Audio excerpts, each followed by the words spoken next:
Hi friends, Mali Ponfadith here, CEO of the SOAR Community Network and co-founder of the SOAR Community Nebula. As you know by now, our goal is to interview 1,000 champions of change, community builders, and who we lovingly call our SEN change agents. And today, I am so delighted to bring to you Ms. Maisie Dunbar. Maisie, thank you so much for being a part of this initiative and our community. Oh, it's my pleasure. It's my absolute pleasure. I'm all about sowing seeds. So that's all you had to do was call. That I'm fine. Thank you. Thank you for having me. Of course. So Maisie, please introduce yourself again to our audience and let us know the work that you're currently doing in the world. Well, as Molly said, my name is Maisie Dunbar. I consider myself a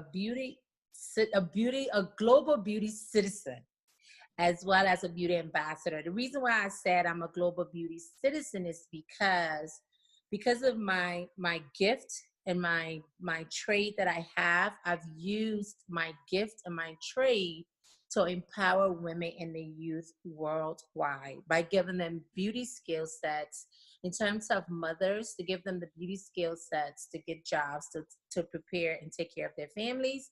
In terms of the youth, the young girls that are on the streets, pulling them off the streets and giving them beauty skill sets to get jobs, so they're not relying on ministers and married men to support them and take care of them. Okay, so when you talk about beauty skills, can you elaborate and let us know exactly what that means under the Maisie Dunbar brand? Well, the Maisie Dunbar brand is a brand that under my umbrella of beauty skills, I'm a licensed manicurist, esthetician, makeup artist, as well as massage therapist. So I use those tools that I have in my brand, my cosmetic brand, which is BluffaJo Cosmetics, is a community-based project, should I say, because I said to myself, we're changing the world one lipstick at a time. Because when you buy my cosmetic brand, you're buying a community. So those are my beauty skill sets. That's beautiful. All right. So when in your life, Maisie, have you experienced additional love, joy, and empathy that has helped you shift your way of thinking profoundly and develop you into the woman that you are today? Well, in my my life with my business, or just in general? I think in general. I think In general, I'm from a very loving family. My mom was my anchor. All of what I have in terms of my career accomplishments, I wouldn't even have it if it wasn't for her. As a single mom, even if my mom had something to do and I had a job that I needed to go to, she would drop whatever she was doing to sacrifice herself to make sure she took care of my son. So all of that love, and they were champions. My clients are my champions. When we launched my cosmetic brand, we even did it grassroots. I sold raffle tickets when we launched the brand. So when you send me the email and I went on your website and saw SOAR, and I was like, oh my God, this is so appropriate for me. So because a lot of people have soared into my life on different levels, and it has shaped me to be the woman that I am today. Beautiful. As you think about community builders and champions for change, because you obviously are one yourself, when you meet these folks as you travel the globe, are there certain characteristics or attributes that are very consistent with these types of personalities, people who are really out there trying to create some good in our world? I wish, Molly, if I have to be honest, I wish I could say yes, because very few I've ran into. I got into the project thinking this is, oh my God, these people want to help. Let me get in there, put my sleeves up and help. But when I got into some of the projects, I realized that people often hide behind their quote unquote NGOs. They're saying that they want to help, but it's all about the money for them. It's not about them really trying to help. And when I realized that, I said to myself that I was going to start my own NGO, but then I said, no, just partner with NGOs that are purpose driven in alignment with what I want to do. Because some of the people that I worked with, I found it to be very disappointing to me. But there were some that I worked with that I could feel the empathy that they have for the women that they're training. For example, when I went to South America, there's an organization called Mori de Flores. The owner is she has special needs. She has a leg and a half, and her name is Chechi.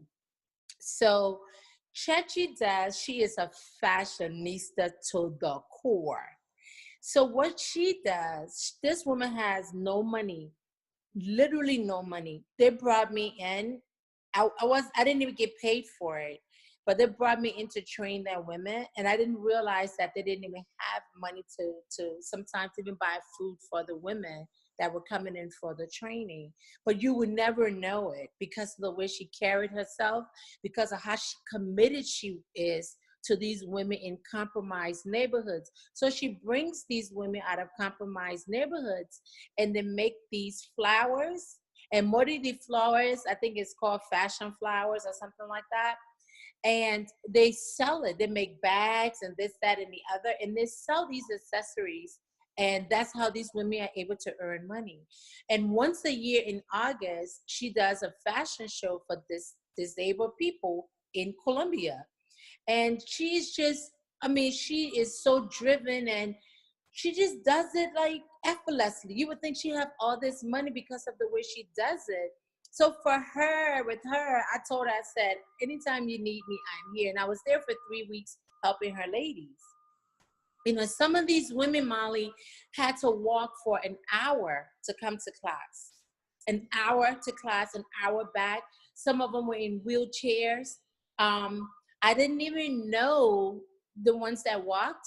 I didn't know that they walked until the day of graduation. And they were all telling me how when they would walk, they were so excited to come and see me because they knew they were going to learn something. So, I mean, it gives you a whole different insight for your purpose that you're here on this earth doing, you know?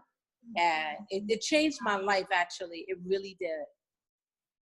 Well, you do so many good things, and you have seen on different continents the power of women and beauty and how they process love and self-love.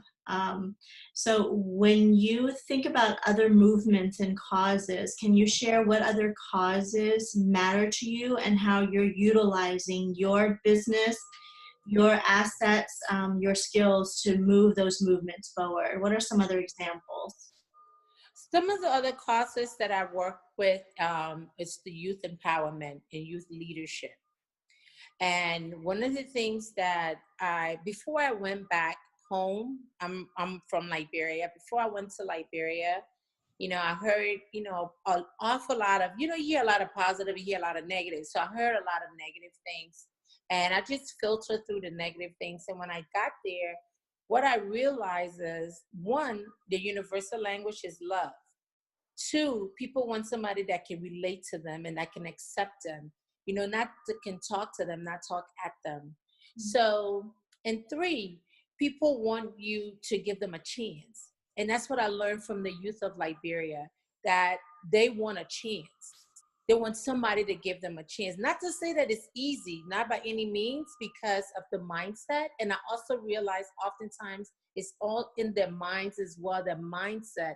So I had to condition myself as I was speaking to them and training them, was tap into their mindset first and foremost. And I learned that the second day of training, that I needed to target their mindset. And so each place I go, I pay close attention to my audience because each audience is different, you know? And each audience have a different need. Yeah. When you go through difficult times in life, is there a philosophy or a motto or perhaps a quote or two that really helps ground you and help move you forward? Oh my God, let me go downstairs because can you speak up? Yes. Because I can't hear you. So is there a motto or a quote or a philosophy that helps ground you when things get tough? Yes, my motto is that if you can't change the way you see things, you got to change the way you think, and you will see them differently. So when things are really hard for me and I'm pushing through, I try to look at I try to look at the good in it. I don't care how bad it is. I don't care how dark it is. There's always a little light, and that's the little light that I look for. So that's my motto, you know, you know. And so that's what I live by. I live by that.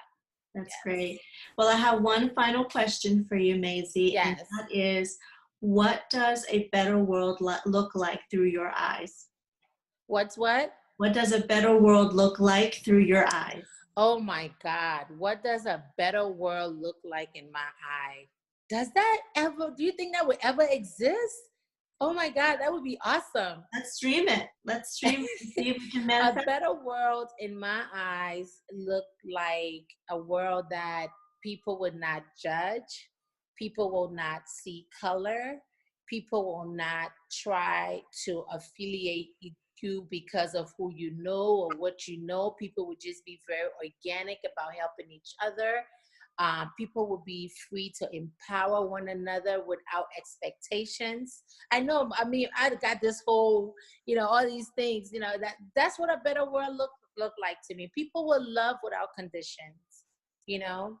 And I really, Molly, I really don't think people understand. We use the word unconditional love a lot, but you don't understand what it is to have unconditional love until you become a parent. When my mom always said that to me, she used to say, the only people that can do half the things that people do to you and you get away with it are your children. And I never understood that. And I equate that to unconditional love, because when you have children, regardless of what they do to you, you still love them 150%. No matter how young they are, no matter how old they are. They're your children. So that's what the world would look like for me. Unconditional love. Beautiful. Thank you so much, Maisie, for being a part of this initiative to feature and highlight community builders and change agents. You're definitely one of them, and I appreciate all that you do for us in the world. Thank you so much for having me. And you keep doing. And I will keep soaring and watching you and help you soar. Oh, you're so sweet. Thank you again. And thank you for everyone who's tuning in and following us. We really appreciate your support. Remember to nominate yourself. Remember to nominate somebody in your life that is creating some positive ripple effects in society. Please visit us at nebula.soarcommunitynetwork.com. Thank you so much, everyone. We'll talk to you soon. Thank you. And thank you, everyone, for having me. I appreciate it.